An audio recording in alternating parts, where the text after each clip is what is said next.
बिस्मिल्लाहिर्रहमानिर्रहीम। अस्सलाम वालेकुम नाजरीन, आज मैं आपके लिए एक सच्ची और खौफनाक कहानी लेकर आई हूँ। लेकिन इससे पहले कि मैं कहानी शुरू करूँ, जो लोग हमारे चैनल पर नए हैं उनसे गुजारिश है कि पहले हमारे चैनल को सब्सक्राइब कर लें ताकि आपको हमारी इस तरह की दिलचस्प कहानियाँ बर वक्त मिलती रहें। शंकर की फितरत में रोमान पसंदी कूट कूट कर भरी थी। हर गैर मामूली और अनोखी चीज उसे अपनी जानिब खींच लेती। वो अपनी इसी आदत की वजह से कई बार मुश्किलात का शिकार भी हुआ, मगर शौक की तकमील उसके लिए खतरात से हमेशा अहम रही। बचपन में दादी नानी से सुने अकल से मावराई किस्से कहानियां उसे हमेशा ऐसी ख्याली दुनिया में ले जाते जहां पर किसी दूसरे का कभी गुजर तक नहीं होता। वो कभी परियों के देश का राही होता तो कभी वो शहंशाह जिन्नात का मेहमान खास होता। उसकी ख्याली तस्वुराती दुनिया में जिन, दियो, परियां, जादूगरियां सब ही आपस में मोहब्बत और उल्फत के रिश्ते में जुड़े होते। उसकी दुनिया का कोई दियो किसी परी को अगवा नहीं करता था। उसने खुद को कभी किसी मसीहा या हीरो के रूप में नहीं देखा था। उसके तो सारे किरदार हीरो ही थे। उसकी फर्जी दुनिया अमन और शांति का गहवारा थी। उसके यहाँ चुड़ैल भी नरम दिल रखती थी।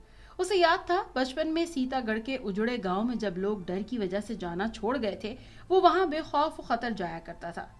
वो वीरान सुनसान गलियों में बांसुरियां बजाता, गीत गाता। ये वही गांव था जहां दिन के उजाले में कोई नहीं जाता था, मगर शंकर का शौक, तजस्सुस और मोहब्बत उसे हमेशा वहां ले जाती। लोग उसे जिंदा सही सलामत वापस आता देखते तो हैरान होते। वो वापसी पर अपने दोस्तों को वीराने के अजीब और गरीब किस्से सुनाता जो हकीकत से ज्यादा उसके तस्वुर से जुड़े होते। वक्त की रफ्तार को कभी कोई रोक नहीं पाता। वक्त चलता तो अपनी मुकर्रर रफ्तार से है, मगर कब गुजर जाता है ये मालूम नहीं होता। बचपन के दिन कब गुजर गए, जवानी कब आ गई, इंसान को पता ही नहीं चलता। शंकर अब 25 साल का खूबसूरत जवान बन चुका था। मासूम दिल और साफ सुथरे जहन के असरात अक्सर चेहरे पर भी नजर आ जाया करते हैं। यही वजह थी कि शंकर का रूप रंग उसे हम असरों से मुमताज करता था। एक हादसे में माँ बाप दोनों को खोकर अब भरी दुनिया में वो अकेला रह चुका था। उसकी हकीकी दुनिया तो उजड़ चुकी थी, इसलिए वो अपनी ख्याली दुनिया में मगन रहता। माँ बाप इतना छोड़ गए थे कि उसका गुजर बसर बिना हाथ पैर हिलाए बआसानी हो रहा था। उसके दोस्तों में से उसका एक चचाजाद भाई मनोहर और बाकी गांव के कुछ नौजवान थे।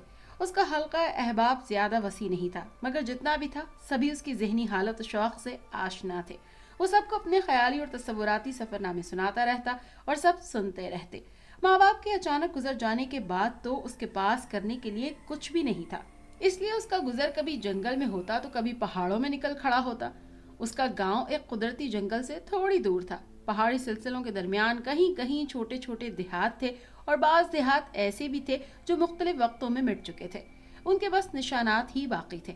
बहुत सौ से मुतल्लिक कहानियां भी मशहूर थी। यही किस्से कहानियां शंकर को अपनी जानिब खींच लेती थी। ना उसने कभी अपने दोस्तों को साथ ले जाने पर इसरार किया था और ना ही उसका कोई दोस्त उसके साथ कभी गया था। उसके रोमान का सफर बस उसकी अपनी जात तक ही महदूद था। एक दिन सुबह सुबह जब शंकर अपनी नाश्ते से फारिग हुआ ही था कि उसके दरवाजे पर दस्तक हुई। दरवाजे पर मनोहर खड़ा था। आज तुम्हारे लिए एक खुशखबरी लाया हूँ, मनोहर ने कहा। क्या बात है मनोहर?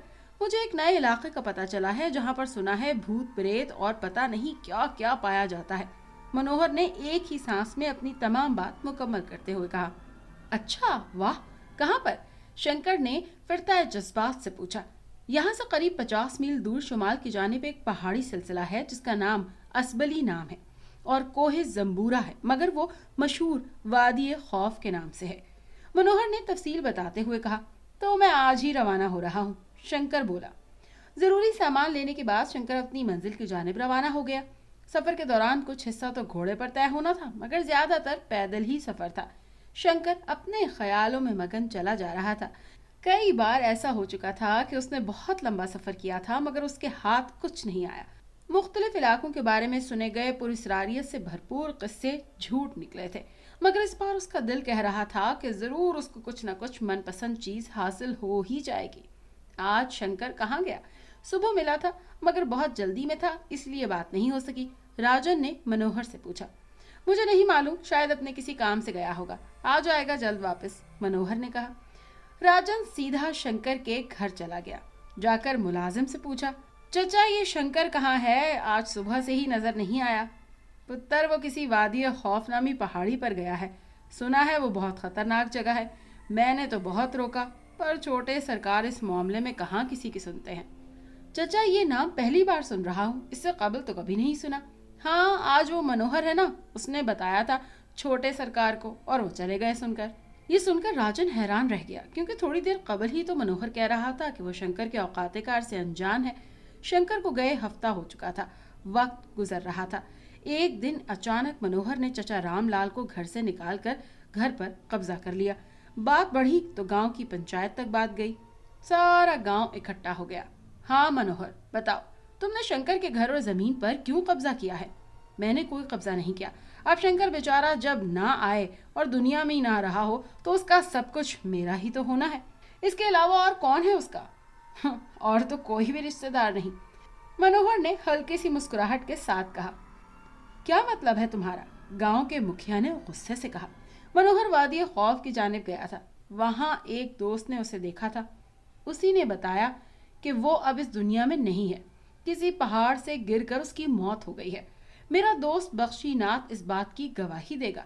گواہی کے بعد محفل برخاست ہو گئی، مگر گاؤں سوگوار تھا۔ اور ادھر شنکر جب آخری پڑاؤ کے بعد آگے بڑھا تو اس نے محسوس کر لیا تھا کہ اس کے پیچھے کچھ نامعلوم لوگ ہیں، مگر اس نے بے خوف و خطر سفر جاری رکھا۔ جب وہ وادی خوف کے بالکل قریب پہنچا، وہاں پر سارا پہاڑی سلسلہ درختوں سے چھپا ہوا تھا۔ اب رات کے اندھیرے میں آگے بڑھنا اور اوپر جانا مشکل تر ہو رہا تھا، مگر شنکر نے سفر جاری رکھا۔ اس نے کئی بار محسوس کیا جیسے اس کے پیچھے کوئی ہے، مگر اندھیرے کی وجہ سے اسے کچھ بھی نظر نہیں آیا۔ اچانک اس پہاڑ پر اسے پیچھے سے دھکا لگا تو وہ سیدھا ایک اندھی گہری کھائی میں جا گرا۔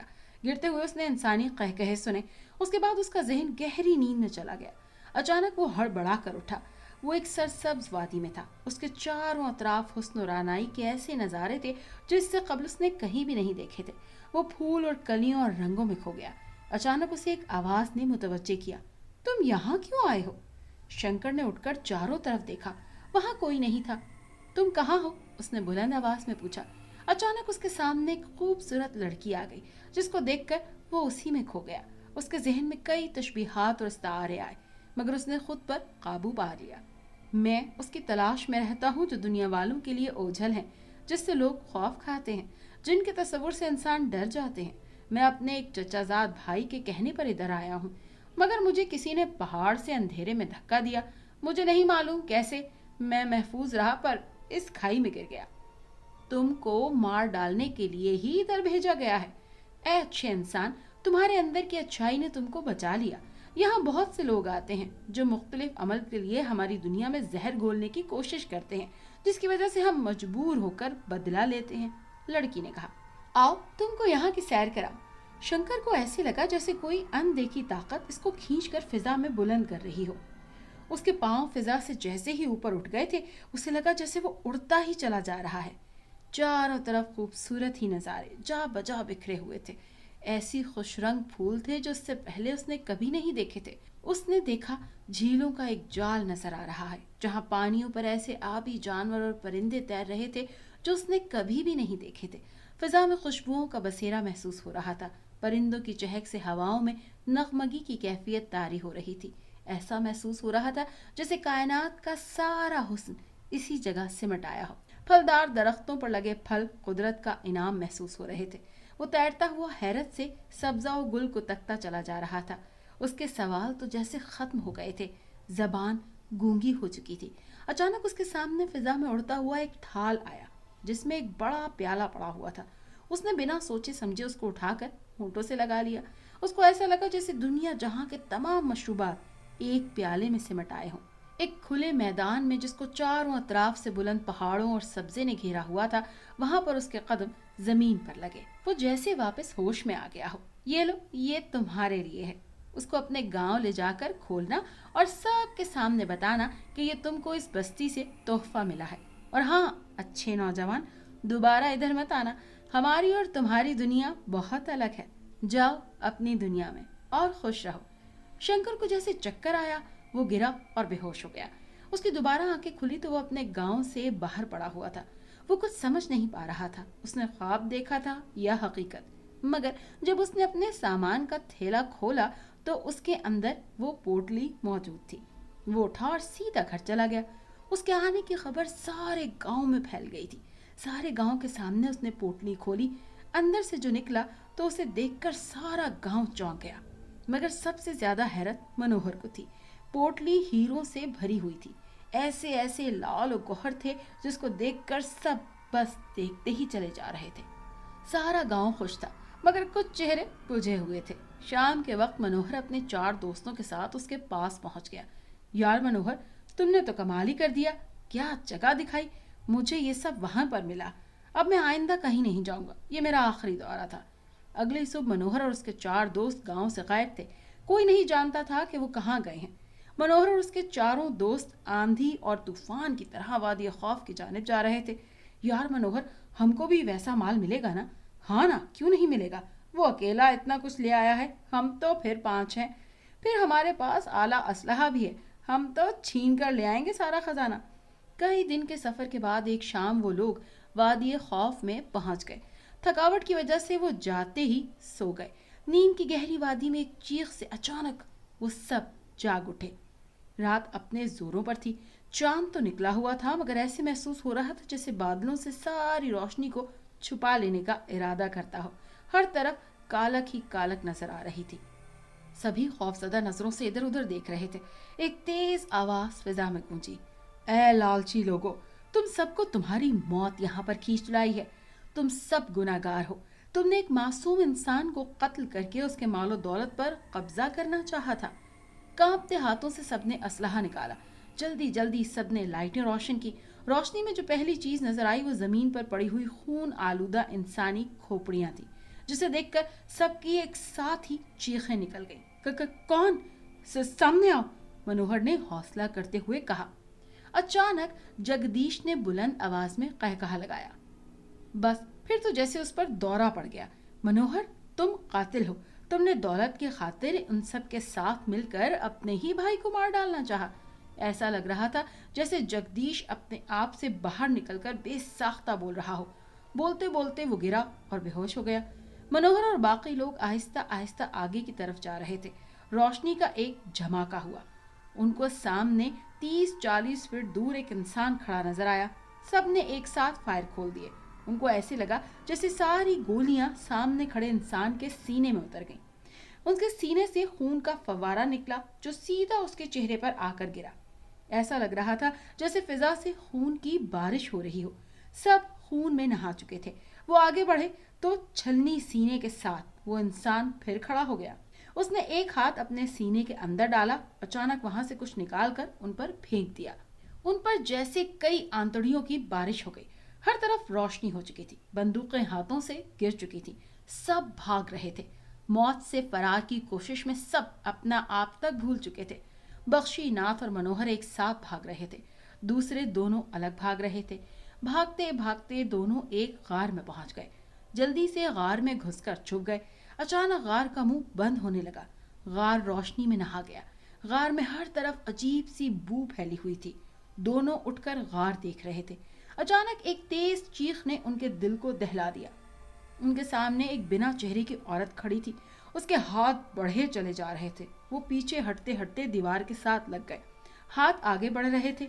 दीवार से किसी अनदेखी ताकत ने दोनों को हवा में उछाल दिया। दोनों हवा में तैरते जा रहे थे जब दोनों के गले उन हाथों के बीच आ गए। वो बहुत चीखे मगर मौत से न बच सके। उनके सर तन से जुदा होकर गार से दूर जा गिरे। बख्शीनाथ एक पत्थर के पीछे छुपा बैठा था। उसकी पीठ से कुछ टकराया। मुड़कर देखा तो उसके दोस्तों के धड़ और सर दोनों उसको सामने हवा में मुअल्लक नजर आए। वो उठकर भागा। उसको धक्का लगा। सीधा गहरी खाई में जा गिरा, जहां पर मौत की आगोश ने उसे समेट लिया। मनोहर हर तरफ पागलों की तरह भाग रहा था। हर तरफ मौत के हरकारे उसको महसूस हो रहे थे। औरतों की हैबतनाक चीखें माहौल में दहशत फैला रही थी। हर तरफ जैसे खून फैला हुआ था। हवा तेज हो चुकी थी। फिजा में जैसे हजारों रूहें किसी की मौत पर महवे रक्सों का ना हो। मनोहर धड़ाम से गिरा और बेहोश हो गया। उसकी जब आंख खुली तो उसके अतराफ उसके 3 दोस्तों की लाशें पड़ी थी, मगर हर तरफ हीरे जवाहरात लाल और गौहर बिखरे पड़े थे। اس کو دوستوں کی موت، رات کا ماحول، پیٹ کی بھوک، سب کچھ بھول گیا۔ وہ بس پاگل ہوا جا رہا تھا۔ وہ لاتعداد دولت کا مالک تھا۔ وہ ہنس رہا تھا۔ وہ پاگلوں کی طرح ہیرے دیکھ رہا تھا۔ اس نے بڑے بڑے صندوق دیکھے، کھولا تو اندر نگینے ہی نگینے تھے۔ وہ سب کو سینے سے لگائے پاگل ہوا جا رہا تھا۔ کب دن گزرا اسے کچھ یاد نہ رہا۔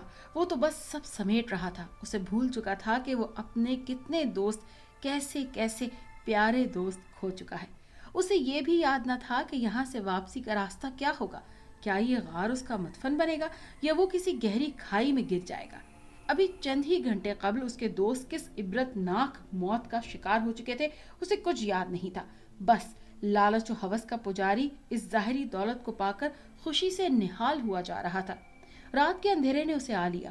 وہ سب کچھ سینے سے لگائے بیٹھا تھا۔ جب پیٹ کی بھوک اسے ستانے لگی تب اسے ہوش آیا۔ وہ ایک ایسی جگہ تھا جہاں حد نگاہ بس مال ہی مال تھا اور کوئی چیز نہ تھی۔ زندہ رہنے کے لیے جدوجہد کرتا بھی تو کیا کرتا؟ اس نے تو مال و زر کے ہاتھوں اپنی سانسیں تک بیچ دی تھی۔ ایک کے بعد دوسرا دن بیتا۔ وہ بھوک سے بلکنے لگا، پھر چیخنے لگا۔ اسے کھڑا ہونا مشکل ہو رہا تھا۔ اس نے دور سے کسی کے گھنگروں کی جھنکار سنی۔ سر اٹھا کر دیکھا، ایک لڑکی چلی آ رہی تھی۔ مجھے پانی دے دو، مجھے کھانا دے دو، میں مر رہا ہوں، منوہر چیخا۔ تم بدلے میں مجھے کیا دو گے منوہر؟ تم یہ سب لے لو، بس ایک پیالہ پانی دے دو، بس ایک گھونٹ پانی۔ یہ لو پیالہ۔ لڑکی نے اسے پیالہ دیا۔ اس نے بند آنکھوں کے ساتھ پیالہ پکڑا، جھٹ سے منہ میں لگایا اور پانی پینا شروع کر دیا۔ مگر پانی کہاں تھا؟ وہ پسے ہوئے ہیرے تھے جو اس کے حلق سے پار ہو گئے۔ وہ چیخ بھی نہ سکا جب موت نے اسے گلے لگا لیا۔ ہر طرف دولت کے انبار تھے، مگر ایک نوالا روٹی اور ایک گھونٹ پانی پیے بنا وقت کا سب سے دولت مند آدمی بھوکا پیاسا مر چکا تھا۔ زندگی کی حقیقت ایک غار میں بے گور و کفن پڑی تھی۔ یہ صرف منوہر کی لاش نہیں تھی، یہ انسان کے لالچ، اس کی ہوس اور اس کے نشے کی موت تھی۔ مگر کیا اس موت سے کوئی انسان کچھ سیکھ بھی پائے گا؟ یہ کوئی نہیں جانتا۔ جگدیش کی آنکھ کھلی، وہ اپنے گاؤں میں تھا۔ اس کے گرد لوگ جمع تھے۔ وہ اٹھا، چیختا چلاتا شنکر کے گھر پہنچ گیا۔ چیخ چیخ کر بتا رہا تھا کہ منوہر نے جان بوجھ کر تم کو وادی خوف میں بھیجا تھا تاکہ تم کو قتل کر کے تمہاری دولت پر قبضہ کر لے۔ تم کو پہاڑ سے دھکا بخشی ناتھ نے دیا تھا۔ وہ سب وادی خوف میں لال و گوہر کی تلاش میں گئے تھے، جہاں موت نے سب کو اپنی لپیٹ میں لے لیا۔ یہ کہہ کر جگدیش گرا۔ جب اس کو شنکر نے سیدھا کیا تو وہ مر چکا تھا۔ شاید قدرت انتقام لے چکی تھی۔ کون کب اٹھے گا یہ فیصلہ انسان کے ہاتھ میں نہیں تھا۔ شنکر زندہ تھا، اس کا خواب یا حقیقت، وہ کیا تھا وہ ابھی فیصلہ بھی نہیں کر پایا تھا۔ جب یہ سب ہو گیا، وہ وادی خوف کو ہمیشہ وادی حسن کے نام سے یاد رکھنا چاہتا تھا۔ وہ روح تھی یا چڑیل، کوئی جن تھا یا دیو، وہ جو بھی تھا، اس کی یاد، اس کا نقش اس کے دل و دماغ میں محفوظ ہو چکا تھا، مگر اس کا سفر تمام ہو چکا تھا۔ ڈر تھا یا اس لڑکی کی محبت؟ وہ خود سے وعدہ کر چکا تھا کہ اب دوبارہ کسی کھوج کا حصہ نہیں بنے گا۔ اس کے پاس اب ایسی یادیں اور سبق تھے جو اس کے لیے کبھی۔ اگر آپ کو یہ کہانی اچھی لگی ہے تو اسے لائک کیجیے اور ہمارے چینل کو سبسکرائب کیجیے۔ اور ہاں، اگر آپ کی کسی دوست، رشتہ دار یا بہن کے ساتھ خدا نخواستہ اس طرح کا کوئی بھی واقعہ پیش آیا ہے تو ہمیں کمنٹ سیکشن میں اس کے بارے میں ضرور بتائیے۔